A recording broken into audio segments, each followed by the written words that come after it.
Welcome to Talk Tickers.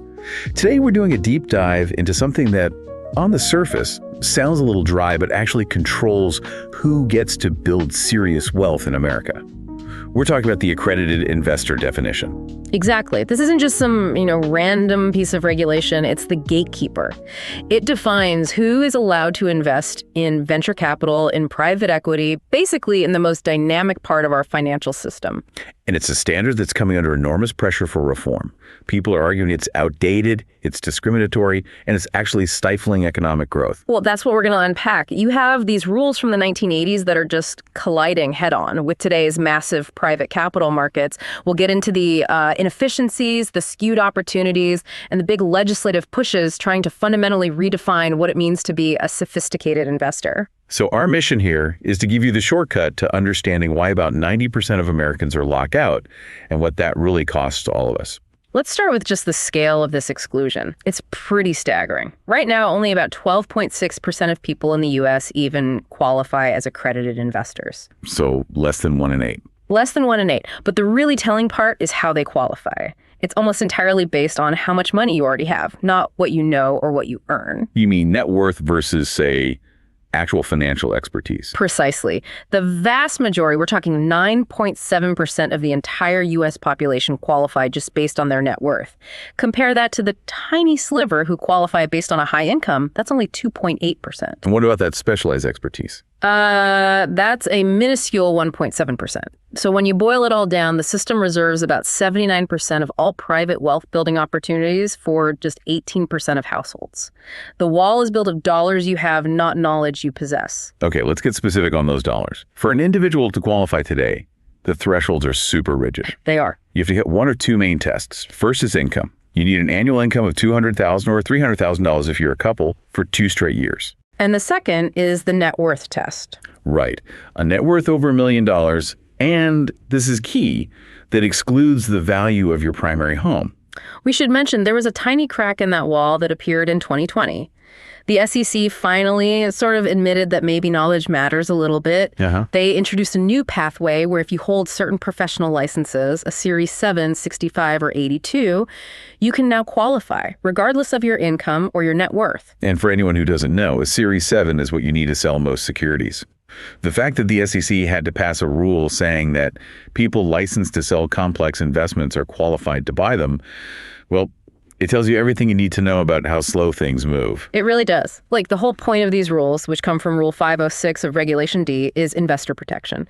The idea is to limit these private deals to people who are either sophisticated enough to get the risks or, rich enough to take the hit if it all goes to zero. Okay, so if the goal is protection and the method is a dollar test, we have to ask, where did this all come from? It goes way back. The legal DNA traces back to the Securities Act of 1933, which basically said all public offers have to be registered. Right. But the key moment was a 1953 Supreme Court case, SEC v. Ralston-Purina. The court said, look, you don't need to register offers made to people who are, and this is the quote, able to fend for themselves. Able to fend for themselves. And that sounds reasonable enough in theory. It does, but here's where the entire system went off the rails. Let me guess. Inflation. Exactly. The critical failure is that the wealth thresholds set back in 1982 were never, ever adjusted for inflation. Let's pause on that. That $200,000 income level from 1982, to have the same buying power today, it should be about $600,000. Wow. So it's off by a factor of 3. It's completely off. The original idea was to limit this to the absolute wealthiest slice of the country, the top 1 or 2%. But by not indexing it, the rule has just drifted for 40 years. It's morphed from a rule protecting the truly rich into one that blocks the upper middle class. And the net worth side is just as bad, I imagine. Oh, yeah. The current $1 million requirement is about 67% lower than its inflation-adjusted value. So this regulatory drift has totally changed who the rule even applies to. Which leads to this massive misalignment between who has money and who actually has financial sophistication. Right. Let's use an example. Take a cardiologist, right? A highly trained professional, deep expertise in medical tech, earns $180,000 a year. They see a groundbreaking medical device startup. Legally, they are barred from investing. Barred. Meanwhile, someone who inherited $2 million has zero investment knowledge, can throw money at any high-risk AI venture they see on the internet. It also creates this huge geographic bias. Yeah. If you bought a house in San Francisco or New York 30 years ago, the appreciation of your other assets, like your retirement account, might push you over the $1 million mark. You could have zero investment experience, but you're in. But that cardiologist who moved to the Midwest to work at a specialized rural hospital, they're out.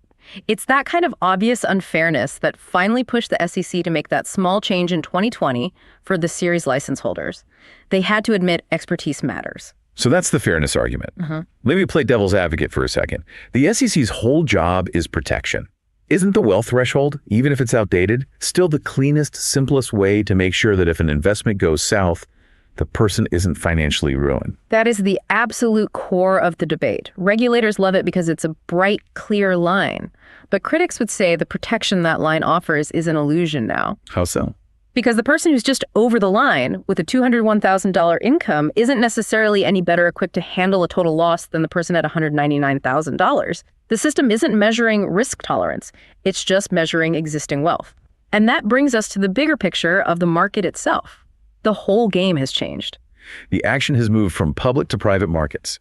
The data on this is just undeniable. It is. Between mid-2021 and mid-2022, private offerings under just one rule, Rule 506B, raised $2.3 trillion. $2.3 trillion. And public offerings. All registered public offerings in that same period raised $1.2 trillion. The private market is now raising nearly twice as much capital. So if you're not in the private market, you're not where the action is. You're not where the growth is. You are systematically cut out of the most significant wealth creation engine of our time. Think about AI, space tech. That money is being raised privately. This year, AI startups pulled in over a third of all VC funding. By locking people out, we're not just being unfair, we're creating real economic problems. Okay, let's dig into that. The first big critique is something called capital allocation inefficiency. What does that actually mean in practice? It means we're making dumber funding decisions as a country. If you only let generalist VCs and the already wealthy invest, you're limiting the quality of due diligence. Let's go back to our cardiologist. Imagine a dozen cardiologists each invest $10,000 in that medical device startup. The startup doesn't just get cash, it gets priceless market validation and feedback from experts. Right. They're getting smart money. Exactly. Yeah. By shutting them out, you force the VCs to rely on outside consultants and you slow everything down. You're harming the entire ecosystem. And the second critique, which is really powerful, is wealth concentration. This system is an engine for inequality. It's that simple. Private markets can generate huge returns, often with tax advantages. By reserving those opportunities for the elites and pushing everyone else into lower return public markets, you're just widening the wealth gap. But, innovation finds a way. We're seeing platforms pop up that are trying to work within these rules to at least provide better access for the 10% who do qualify. The biggest change has been in minimum investment size. A traditional VC fund might have required $1 million commitment.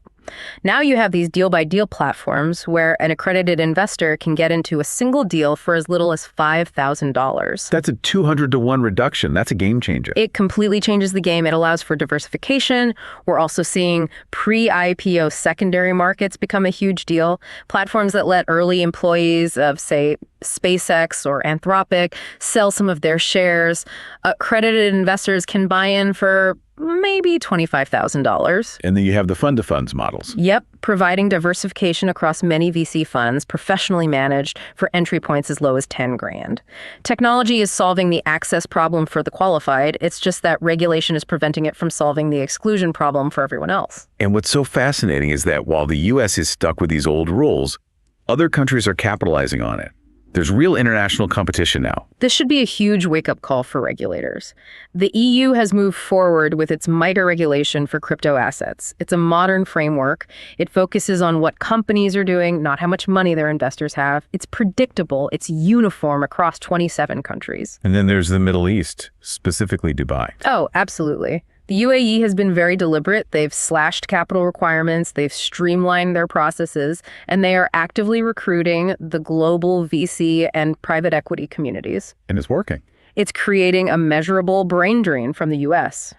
Over 70 major funds managing more than $1 billion each are now operating out of the UAE. Capital and talent are flowing to places with modern rules. So all this global pressure is what's fueling the push for a big reform framework here.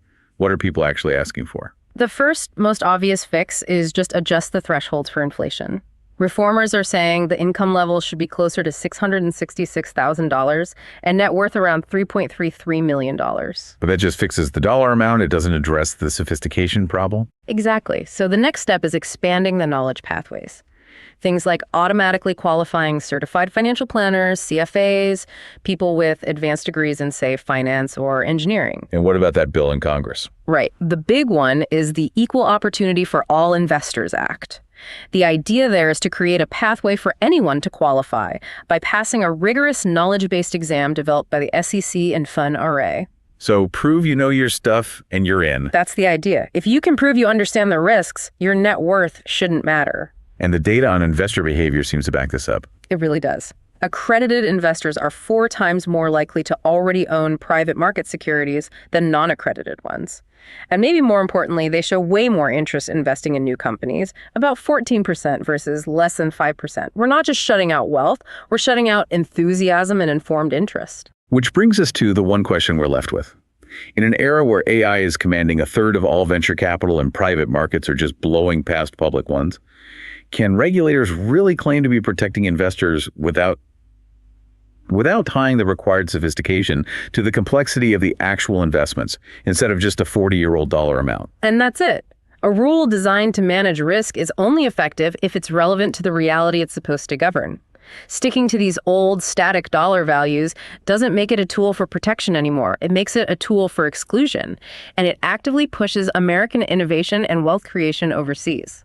So to recap our deep dive here, we've got the total failure of the wealth tests because of inflation, the economic inefficiency of blocking smart people from investing, and this growing competitive pressure from places like the EU and the UAE.